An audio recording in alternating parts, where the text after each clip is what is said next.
పూజ్యులు సోమాయప్ప గురువు గారు మరియు వేదికపైనటువంటి స్థానిక శాసనసభ్యులు సోదరులు లక్ష్మీకాంతరావు గారు, మరి మాజీ శాసనసభ్యులు గౌరవనీయులు గంగారాం గారు మరియు గౌరవనీయులు షిండే మాజీ శాసనసభ్యులు గారు, ఇంకా వేదికపైనటువంటి పెద్దలందరికీ, ఇక్కడ కార్యక్రమం నిర్వహిస్తున్న ప్రతి ఒక్కరికి, తర్వాత ఇక్కడికి వచ్చినటువంటి భక్తులు అందరూ సోదరిమణులకు అందరికీ కూడా నా యొక్క నమస్కారం.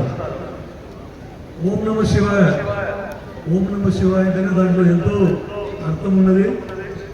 ఈరోజు నిజంగా కూడా మా గురువు గారు పిలిచారు. అసలు నేను వస్తానో లేదు అనుకున్నా, భగవంతుడే నన్ను పిలిపించుకున్నట్టు రావడం జరిగింది. ముఖ్యంగా చెప్పాలంటే మా సోమయ్యప్ప గారు చాలా మా అందరి గురువు గారు.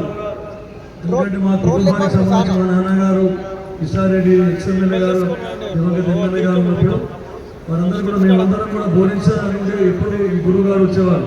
బండయ్యప్ప స్వామి గారు కూడా వాళ్ళందరూ వచ్చేవారు. కాబట్టి మేము ఈ గురువులనే మేము ఎప్పుడు కూడా శిరసావహిస్తూ ఈ మఠానికి మేము ఎప్పుడు కూడా శిష్యులంగా ఉన్నాం. కాబట్టి దాంట్లో భాగంగా రావడం జరిగింది. ముఖ్యంగా ఈరోజు ఎంతో పవిత్రమైన దినం. ఎందుకంటే శివుడు మొత్తం లోకమంతా ఆవిర్భవించే దినం. ఎందుకంటే ఈరోజు పాతాళం నుండి నాకు ఎక్కువ తెలియకుండా కూడా కొంచెం తెలిసింది. పాతాళం నుండి ఈరోజు శివుడు మొత్తం పైకి వచ్చి ప్రపంచం మొత్తం వ్యాప్తంగా ఈరోజు శివుడు రావడం జరుగుతుందని చెప్పేసి పురాణాలలో కథలు వినడం జరిగింది. అంత పవిత్రమైన దినం ఈరోజు. ముఖ్యంగా ఈరోజు శివపార్వతుల కళ్యాణం కానీ, ఇంతకుముందు అభిషేకాలు జరుపుకోవడం కానీ, తర్వాత ఇంకా ఇతర కార్యక్రమాలు రేపు ఎల్లుండి కూడా ఉన్నాయని చెప్పడం జరిగింది.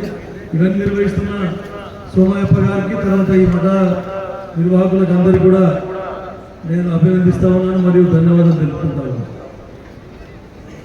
ఈ మొత్తం మా నియోజకవర్గం, జుగ్గల్ నియోజకవర్గం కానీ, నారాయణఖేడ్ నియోజకవర్గం కానీ, మొత్తం తెలంగాణ రాష్ట్ర యావత్ ప్రజలందరూ కూడా సుఖ సంతోషాలతో ఉండాలి, ఆయురారోగ్యాలతో ఐశ్వర్యాలతో ఉండాలి, వర్ధిల్లాలని చెప్పేసి అందరికీ ఆ భగవంతుడు శివపార్వతుల వారి ఆశీర్వాదం ఉండాలని చెప్పేసి కోరుకుంటూ ముగిస్తా ఉన్నాం.